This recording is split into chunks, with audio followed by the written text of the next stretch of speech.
ক্ষমতায় বসার আগেই গাজা যুদ্ধবিরতি নিয়ে তোড়জোড় শুরু করেছিলেন মার্কিন প্রেসিডেন্ট ডোনাল্ড ট্রাম্প। এই চুক্তি নিয়ে নিজের কৃতিত্ব জাহির করেছেন তিনি। কৃতিত্বের টানাটানি নিয়ে সাবেক মার্কিন প্রেসিডেন্ট বাইডেনের সাথে তার এক দফা বাকযুদ্ধ হয়ে গেছে। তবে ক্ষমতায় বসে ভোল পাল্টাচ্ছেন মার্কিন প্রেসিডেন্ট।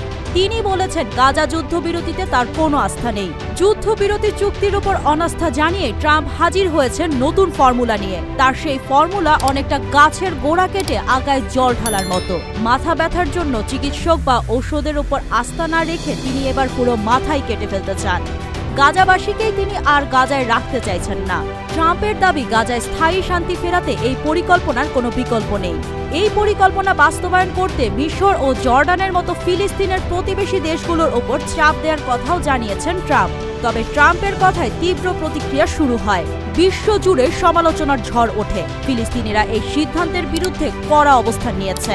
হামাস থেকে পশ্চিম তীরের শাসনকারী দল ফাতাহ সব গোষ্ঠী এই সিদ্ধান্তের বিরোধিতা করেছে। তারা বলছে ট্রাম্পের এই পরিকল্পনা মূলত ফিলিস্তিনিদের তাদের মূল ভূখণ্ড থেকে উৎখাত করারই ষড়যন্ত্র। মিশর ও জর্ডানও ট্রাম্পের এই প্রস্তাব সাথে সাথে প্রত্যাখ্যান করেছে। জর্ডান এরই মধ্যে লাখো ফিলিস্তিনিকে আশ্রয় দিয়েছে। মিশরেও হাজারো ফিলিস্তিনি মানবেতর জীবন কাটাচ্ছেন। মিশরের পররাষ্ট্র মন্ত্রণালয় জানিয়েছে ফিলিস্তিনিদের নিজ ভূমি থেকে স্থানচ্যুতিকে তারা প্রত্যাখ্যান করছে। ট্রাম্পের আহ্বান প্রত্যাখ্যান করে জর্ডানের পররাষ্ট্রমন্ত্রী আয়মান সাফাদি বলেন, গাজা থেকে ফিলিস্তিনিদের যে কোনো স্থানচ্যুতির বিরুদ্ধে তার দেশ। কোনোভাবেই তারা এই সিদ্ধান্ত মেনে নেবে না।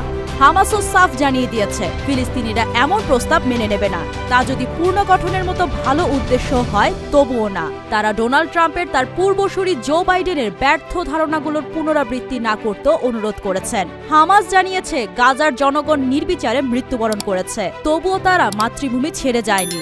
অন্য কোনো কারণেও তারা গাজা ছেড়ে যাবে না। ট্রাম্প বলেছিলেন, আমি জর্ডানের বাদশার সঙ্গে কথা বলেছি। তাকে বলেছি আমি খুশি হব যদি আপনি আরও ফিলিস্তিনিকে আশ্রয় দেন। আমি পুরো গাজার চিত্রটি দেখছি।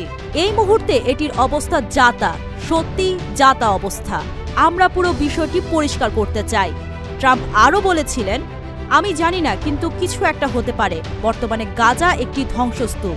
প্রায় সবকিছু ধ্বংস হয়ে গেছে। মানুষ সেখানে মারা যাচ্ছে। আমি আরব দেশগুলোর সঙ্গে কথা বলবো এবং গাজাবাসীর জন্য অন্য জায়গায় আবাসন তৈরি করব।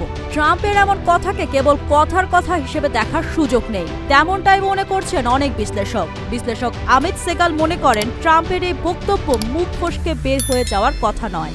এটি যা ধারণা করা হচ্ছে তার চেয়েও বড়। আর এক্ষেত্রে ইসরায়েলের সঙ্গে সমন্বয় করা হচ্ছে। তার মতে ফিলিস্তিনিদের গাজা থেকে সরানোর ইসরায়েলি গভীর চক্রান্তের অংশ এটি।